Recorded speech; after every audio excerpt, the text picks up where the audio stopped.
Welcome friends, मेरे channel में आपका बहुत बहुत स्वागत। और मेरी तरफ से आप सबको बहुत बहुत शुभकामनाएं। दोस्तों आज हम बात करेंगे सूर्य इज इन 12th हाउस। जब सूर्य 12वें घर में होगा तो क्या परिणाम देगा दोस्तों। तो दोस्तों कुछ घरों में कुछ ग्रह अच्छा परिणाम देते हैं और वाइस वर्सा कुछ नेगेटिव परिणाम भी मिलते हैं दोस्तों। वैसे भी 12वां घर जैसे छठा घर और 8th हाउस त्रिक भाव है, 12वां घर भी त्रिक भाव ही है दोस्तों।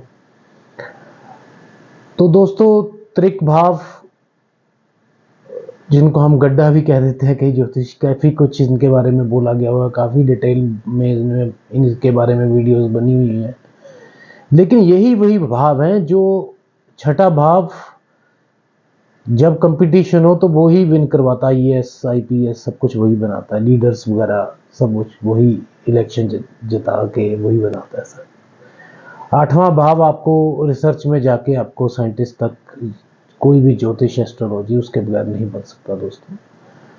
12th हाउस दोस्तों मोक्ष का घर है। लाल किताब में दोस्तों वैसे तो इसको छत भी कहा गया, घर की जो छत होती है ऊपर वाली, तभी कहा गया कि छत के ऊपर गलत गंदा सामान मतलब कूड़ा करकट या लोहा मत रखा करिए, उसको साफ सुथरा रखा कीजिए।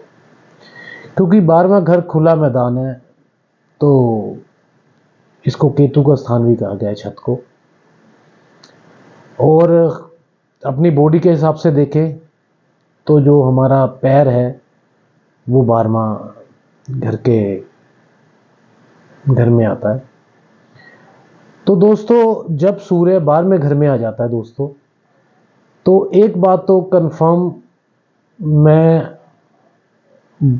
आपको बता देता हूँ, आप सूत्र भी समझ लीजिए चाहे इसको एक तरह के तरीके से, कि जो लोग 20-30 या 35 के करीब है उनको तो ये चीज़ अभी तजर्बा नहीं हुआ, लेकिन उनको अपने फ्यूचर के लिए ये देख लीजिए। क्योंकि सूर्य आत्मा है और आत्मा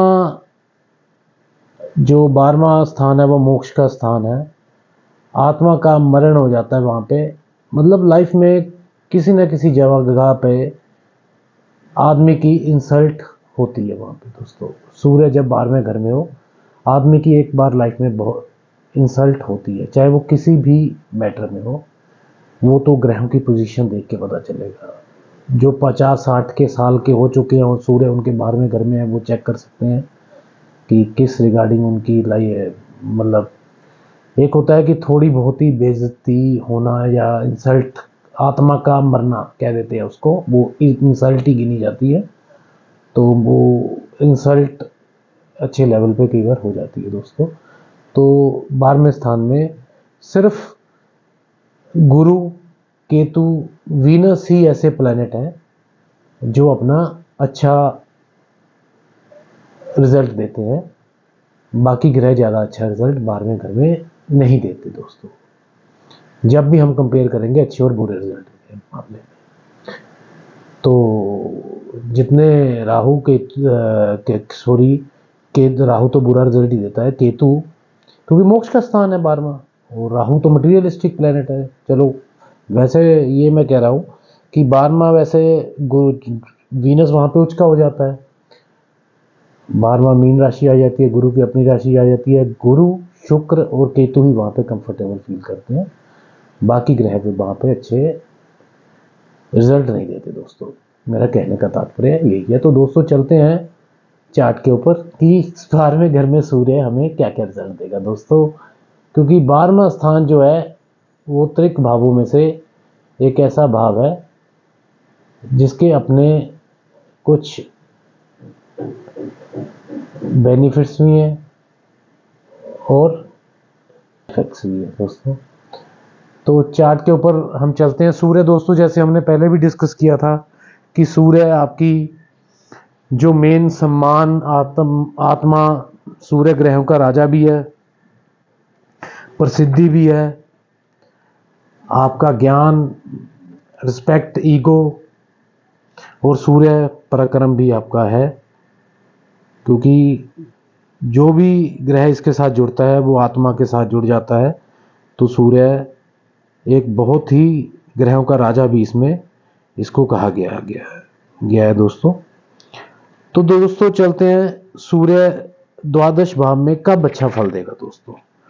अब द्वादश भाव में सूर्य आप नोट कर लीजिए दोस्तों कि द्वादश भाव में सूर्य कब अच्छा रिजल्ट देगा दोस्तों। जब सूर्य मेष लगन हो, वृष लगन हो, कन्या लगन हो, मैं लिख देता हूं 1, वृष 2, कन्या 3, कन्या लगन हो, उसके बाद धनु व मीन लगन हो, धनु एवं मीन। इन लग्नों में जातकों को द्वादश का सूर्य है। देखो जो बात मैंने आपको कही है कि सूर्य एक बार आपको वो तो देगा ही देगा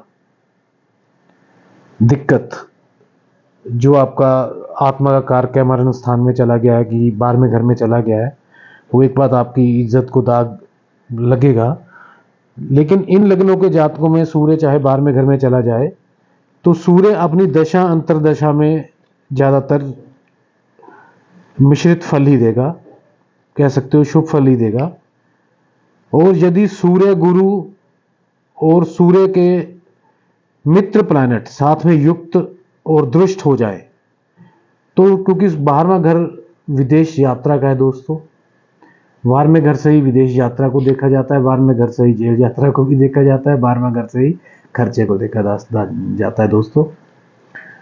तो ये भी बात कर लेते हैं दोस्तों, 12वां घर जो है वो क्या क्या चीजें हमें दिखाता है दोस्तों, क्योंकि ये घर के बारे में भी आपको पता होना चाहिए। ये 12वां घर जो होता है वो आपके हानि का होता है, धन हानि का होता है दोस्तों, खर्चे का होता है दोस्तों, चैरिटी दान का भी होता है दोस्तों। और बाकी शत्रु पक्ष से हानि जो होती है वो भी होती तो छठे घर से शत्रु पैदा होते हैं, लेकिन हानि 12वें घर में ही होती है दोस्तों, क्योंकि एक्सिस पे होते हैं दोनों दोस्तों। और दुख, जेल यात्रा, मृत्यु के बाद की गति, मोक्ष, षड्यंत्र, धोखा, राजकीय संकट, ये सारी चीजें 12वें घर से देखी जाती हैं, जो 12वां घर इन चीजों को दर्शाता है, कहने का मतलब। तो दोस्तों अगर सूर्य अपना अच्छा विराजमान है, जो लगन मैंने लिखे हुए हैं मेष, वृष, मिथुन, धनु और मीन, और ये अपने मित्र ग्रहों के साथ है, जैसे सूर्य बुध है, सूर्य गुरु है, तो ऐसे जातक को बाहर निकल जाना चाहिए। ज्यादातर वो विदेश में जाके ही सफलता और भाग्योदय उनका होता है। मेरा कहने का मतलब स्पष्ट यही है कि उनके चांसेस बन जाते हैं और एक बार तो वो विदेश जाता भी है दोस्तों। तो दोस्तों यद्यपि आत्मा मतलब कि इनकम उनकी बढ़ती है तो खर्च, 12वां घर खर्चे का होता है, तो खर्चा भी उसके साथ साथ बढ़ता जाता है दोस्तों। और ऐसे जातक डॉक्टर, बीएमएस डॉक्टर और जिनका 12 में सूर्य होता है वो पिता के भाग्य उदय में अच्छा माना जाता है, अपने तो नहीं पिता के भाग्य के लिए।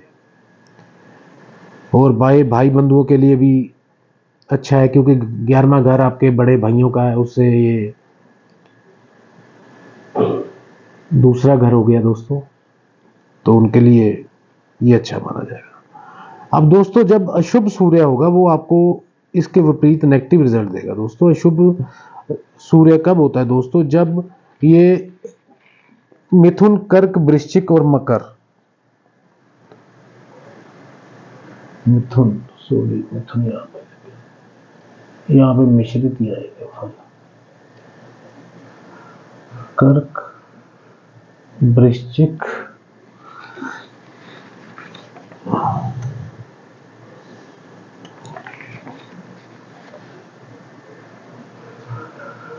मिथुन, 6 6 12, 1 2 3 4 5, यहाँ पे सूर्य की राशि दोस्तों या मिथुन ही या 6 नंबर आएगा, कन्या राशि आएगी दोस्तों। मतलब मेष, वृष, कन्या, धनु और मीन, ये आप नोट कर लीजिए दोस्तों। और दोस्तों जब ये मिथुन, कर्क, वृश्चिक, मकर व कुंभ लग्नों में होगा 10 और 11, तो इसमें ये ज्यादा शुभ फल नहीं देगा, शुभ की बजाय ये अपनी अशुभता को प्रकट करेगा।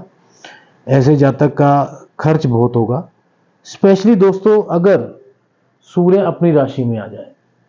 अपनी राशि में ये कब आएगा, यहाँ पे जब यहाँ पे 6 नंबर लगन आएगा, कन्या लगन आएगा, और यहाँ पे 5 नंबर आ जाएगा, तो ऐसा बंदा बहुत खर्चालू होगा दोस्तों, जितना मर्जी पैसा उससे खर्चवा लो।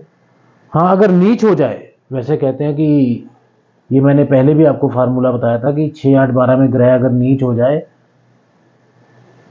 तो वो कई बार अच्छा रिजल्ट भी देते हैं। अगर 7 नंबर में हो जाए, जैसे वृश्चिक में हमने कहा है, ये अच्छा रिजल्ट नहीं देता क्योंकि यहाँ पे वो नीच का हो जाता है। तो दोस्तों ऐसा जातक खर्चने में बहुत विलंब करता है, पैसा खर्चता नहीं है, बहुत सोच के खर्चेगा। तो दोस्तों तो यहाँ पे 6, 8, 12 में ग्रह का नीच होना ही मेरे हिसाब से अच्छा है जबकि उच्च का होने के, क्योंकि वो उस ग्रह को वहां पे स्ट्रॉन्ग कर देगा। वैसे ही वो बुरा ग्रह है 6, 8, 12, तो वहां पे ग्रह अगर नीच हो तो वही अच्छे हैं। ये अपने माइंड में एक चीज रख लीजिए, अगर वो अपनी राशि में है या उच्च के हैं तो वो ज्यादा वहां पे स्ट्रॉन्ग हो जाएंगे, तो उतना ही उनको उन चीजों का सामना तो कर लेगा। अगर खर्चा ज्यादा अपनी राशि में होगा, 5 नंबर में होगा सूर्य, तो खर्चा तो कर लेगा लेकिन धन भी वो कमा लेगा। अगर 1 नंबर वहां पे आगा उच्च का होगा तो धन भी कमा लेगा, खर्चा लेकिन बहुत ज्यादा होगा। 7 नंबर में खर्चा नहीं करेगा वो। कहने का सिर्फ तात्पर्य आपसे यही है। उसके बाद आंखों की प्रॉब्लम का आना, आंखों की प्रॉब्लम के कारण खर्चा होना हॉस्पिटल में, धन हानि तो होती है। खैर दोस्तों, ऋण चढ़ा रहता है और ऋण से परेशान भी रहता है। और शनि, यदि अशुभ ग्रह जितने भी मैंने आपको पहले बताए थे, जैसे शनि, राहु, पाप ग्रहों के साथ दृष्टि या साथ में कंजंक्शन हो जाए तो कला क्लेश का माहौल बन जाता है और दुख का कारण और शांति रहती है दोस्तों। तो जब अशुभ ग्रह, जो भी पाप ग्रह है, शनि, राहु, केतु या शुक्र भी कह लीजिए, वो भी इनसे के शत्रु ग्रह ही माने जाते हैं, तो फिर घर में कला क्लेश, अशांति, ये चीजों का माहौल बन जाता है सूर्य 12 घर में आके, 12वें घर में दोस्तों ये था छोटा सा विश्लेषण। दोस्तों एक्चुअली मैं गहराई में ज्यादा नहीं जा रहा हूं, फिलहाल मैं आपको एक घर के बारे में बता रहा हूं और एक ग्रह के कारक तत्व के बारे में बता रहा हूं, ताकि आप उन दोनों को जोड़ के, जैसे मैंने 12 घरों में सूर्य को बताया है, मैंने 12 घरों के क्या रोल्स है, वो क्या किन चीजों को रिलेट करते हैं, और उसके बाद ये ग्रह जो सूर्य है वो किन चीजों का कारक है, सिर्फ उनको और उनको जोड़ के मैंने बताया है कि उस हिसाब से रिजल्ट निकलता है। हमें अच्छा रिजल्ट भी उसी हिसाब से मिलता है और बुरा रिजल्ट भी उसी हिसाब से मिलता है। बाकी कुछ सूत्र होते हैं जो हमें खुद कुंडलियां देख के निकालने पड़ते हैं। जैसे कि वृश्चिक लगन में सूर्य को अच्छा नहीं माना जाता क्योंकि नीच का हो जाता है, लेकिन हमारा एक ये भी सूत्र है कि अगर 6, 8 और 12 में ग्रह नीच का होके बैठ जाए तो वो इतना बुरा फल नहीं देता, वो ग्रह कमजोर हो जाता है। तो वो इतना, जैसे यहाँ पे ग्रह सॉफ्ट हो जाए, कमजोर हो जाए, तो वो लड़ने को वो खुद ही फॉरगिव कर देगा, चलो छोड़ो क्या रखा है लड़ने में, तो लड़ाई को बढ़ने नहीं देगा वो। ठीक है जी, अपना ओके हो गया जी, अपना समझौता हो गया, तो बात मतलब वहां पे खत्म हो जाती है। अगर स्ट्रोंग होगा, यहाँ पे सपोज कर लीजिए सूर्य ही अपना 1 नंबर में हो गया, तो वो कहेगा मैं क्यों मानू हार, मैं तो नहीं हटता पीछे, देखा जाएगा जो देखा जाएगा। चाहे कहते हैं कि लस्सी में पानी जितना मर्जी डाल लो वो बढ़ती ही जाएगी, ऐसे भी लड़ाई है, जो जितनी मर्जी कर लो वो बढ़ाता ही जाएगा। वो पाप ग्रह जब इन भावों में स्ट्रोंग हो जाएंगे तो वो चीज बढ़ती रहती है दोस्तों। तो दोस्तों ये था छोटा सा विश्लेषण। अब मिलते हैं नेक्स्ट वीडियो में दोस्तों। अगर अच्छी लगी हो वीडियो तो लाइक कर देना दोस्तों प्लीज।